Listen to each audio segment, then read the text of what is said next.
মানে আমি বেসিক্যালি ষড়যন্ত্র করার জন্য নামছিলাম, মানে অনেস্টলি বলি। আমি ছাত্রদের কোটা দাবি আমার কাছে ম্যান্ডেটরি ছিল না। আমার ইচ্ছা, আমার নিয়তি ছিল যে দুষ্টামি করে কিছু একটা করা যায় কিনা। ঠিক আছে। আচ্ছা, তারিক ভাই, আমি আপনাকে আমার প্রশ্ন ছিল,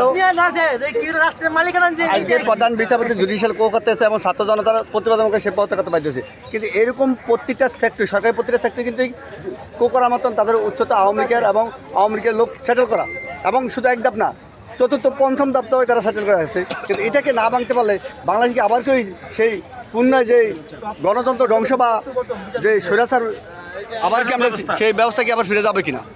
জি, অসংখ্য ধন্যবাদ। আমরা দেখতেছি বাস্তবে যে শেখ হাসিনা চলে গেছে, কিন্তু তার আত্মা কিন্তু বাংলাদেশে রয়ে গেছে। এটা মাথায় রাখতে হবে। শুধু তার আত্মা বসে আছে না, সে যাদের চাকর ছিল, যে যাদের দাস ছিল, সেই ইন্ডিয়ার প্রতিনিধিটা কিন্তু এখানে রয়ে গেছে।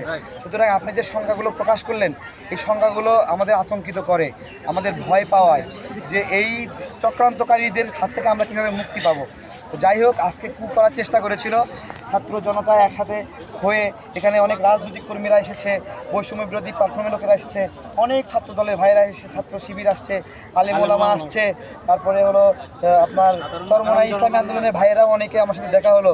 তো আমার কথা হলো, যদি দেখেন একটা পলিসি নিচ্ছে, আইন শৃঙ্খলায় যারা আছে, আইন শৃঙ্খলায় আমাদের অনেকগুলো বাহিনী আছে। 3 বাহিনী ছাড়া বাকি যে বাহিনীগুলো আছে, র্যাব আছে, পুলিশ আছে, বিজিবি আছে, আনসার আছে, এই যে বাহিনীগুলোতে আছে, এই বাহিনীতে সর্বস্তরের লেভেল থেকে শুরু করে সর্বনিম্ন পর্যায় পর্যন্ত যে সদস্যরা আছে, তারা ফ্যাসিজমকে এবং ফ্যাসিস্ট সরকারকে প্যাট্রোনাইজ করে নির্বিচারে এই সকল বাহিনীকে ধ্বংস করে দিয়ে এই যে যারা ন্যায় কাজ করেছে, যে ন্যায়পরায়ণ অফিসার ছিল, তাদেরকে সরিয়ে দিয়েছে।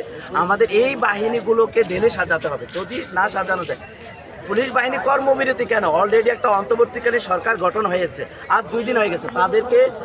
তাদেরকে আইজিপি মহোদয় তাদেরকে কর্মে যোগদানের জন্য বলেছে, তারা আসলে তার মানে কি, তারা আবার এই যে ফ্যাসিস্ট সরকারকে উদ্ধার করার জন্য কর্মবিরতি দিয়েছে। কারণ যেহেতু ছাত্র জনতা নতুন বাংলাদেশ করেছে, তাদের তো উচিত এই ছাত্র জনতার সাথে মিলে এই নতুন বাংলাদেশ গড়ার কাজে তারা যোগদান করবে। যেহেতু করে নাই, এটা একটা স্পষ্ট বার্তা, তারা আবার ফ্যাসিস্ট সরকারকে, দেশ বিরোধীদেরকে, ভারতীয় দালালদেরকে এই দেশেও আবার উত্থান করতে চাই। সুতরাং পুলিশ বাহিনী যারা আছেন, আমরা আইজিপি মহোদয়ের সাথে, ওনার কথার সাথে একত্র করে আপনারা কর্মে আসুন। আর আপনারা যদি কর্মে না আসেন, আপনারা ভুলে যাবেন না আমাদের ছাত্র সমাজের কর্মবিরতি নেই।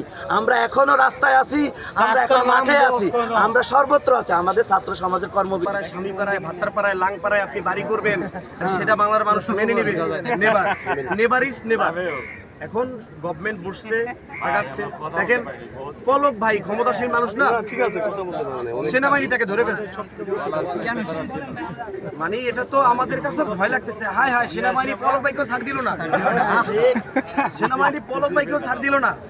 তার মানে আমরা বুলেটের সামনে বুক পেতে দেওয়ার সাহস আমাদের হয়েছে, সেটা দেখিয়ে দিছে। সুতরাং ওই আত্মসাৎ করে টাকা বলেন, ওদিন দেখলাম না স্টুডেন্টরা গাড়ি ধরছে, টাকা পাইছে।